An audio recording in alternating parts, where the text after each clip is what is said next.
דוקטור טובי קוכמן, רופא שיניים, ואיתו אנחנו מדברים על טכנולוגיות חדשות לאישור שיניים. באמת התופעה הזאת מאוד מתרחבת. המון מאוד מחבריי, שהיום כבר באמצע שנות ה-30 לחייהם, פתאום עכשיו נזכרו שהם רוצים ליישר את השיניים שלהם. נכון, עם השנים הדרישות האסתטיות גדלות, גם בתחום של אישור השיניים, ואנחנו נתקלים ביותר ויותר מבוגרים שפונים לאישור שיניים, אם בשביל לתקן דברים שלא הושלמו בעבר, ואם בגלל מתנה שהם מעניקים לעצמם. אם בתור ילדים לא אהבנו כל כך את הטבעות האלה לשיניים, בתור מבוגרים זה עוד מפריע לנו אסתטית יותר. יש דרכים להתגבר על המראה המסורבל הזה, הלא נוח, הוא לפעמים לא כל כך אסתטי של טבעות? על הטבעות. בוודאי. בניגוד לשיטה הקונבנציונלית של סמכים מתכתיים על השיניים, שרוב המבוגרים נרתעים מהם, מה זה סמכים?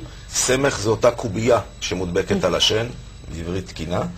פותחו מספר שיטות נוספות, רובן מאירופה ומארצות הברית, שהן נראות פחות או בלתי נראות לחלוטין. החל מקוביות שעשויות חומרי חרסינה לבנים או שקופים, ושם ניתן, אין איתי את הקובייה, אבל יש איתי את החוט, שהוא החידוש. כי עד לא מזמן עדיין היה צריך לעבור חוט מתכת בין השיניים, שאותו היו רואים, גם את הקובייה לא היו רואים.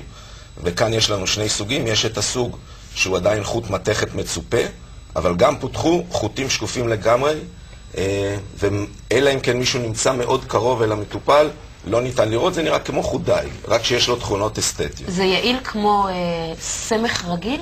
זה מעט פחות יעיל, ולכן משך הטיפול באמצעות הסמכים האסתטיים אורך מעט יותר זמן, אבל רוב האנשים, מאחר ומעוניינים באסתטיקה, מוכנים להקריב עוד חודשיים-שלושה, ומקבלים פתרון אסתטי. אם אני אוכל רגע לקבל את שני הדגמים האלה ליד, אני אוכל להראות למצלמה באמת שזה הדגם שאנחנו רגילים לראות. זה הקלאסי. זה הקלאסי, אנחנו רואים את הסמכים או את הטבעות בחוץ, אבל יש פה גם טבעות בפנים. פנימיות, בדיוק. וואו, תגיד, זה לא תופס את הלשון? זו השיטה השנייה, זה האישור הלינגואלי, לינגואל זה לשון. האישור הזה באמת בלתי נראה לחלוטין, אלא אם כן מישהו יעמוד על הראש ויפער פה לרווחה. אבל זה אכן לא נוח. זה מפריע בדיבור, אכילה, נשיקה, 1001 פעולות שאנחנו עושים. יש אנשים שמתרגלים לזה יותר מהר, ויש כאלה שמתרגלים לזה לאט יותר. השיטה הזאת יקרה, מסובכת יותר.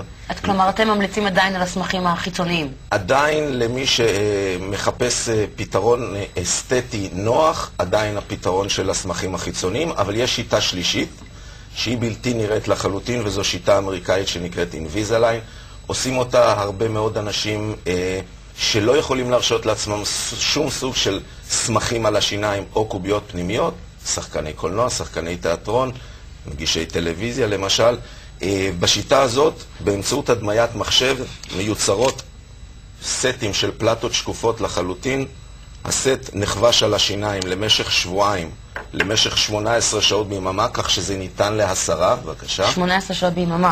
כן, מוציאים את זה באוכל, וכאשר יש איזושהי הופעה חשובה או אירוע חשוב, כל שבועיים עוברים לסט הבא של פלטות, ובסוף X פלטות, כל אחד וחומרת מצבו, מגיעים לשיניים ישרות. וואי, זה באמת לא רואים.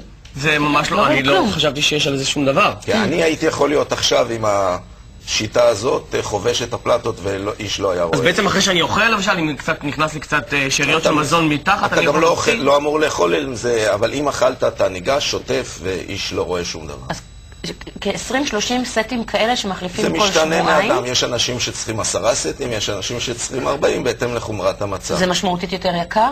משמעותית יותר יקר מהשיטות האחרות. יודעת מה מעניין אותי? מה? כשאני שם את הדבר המיוחד השקוף הזה על השיניים, האם אפשר עדיין לשרוק בין השיניים? אי אפשר כנראה.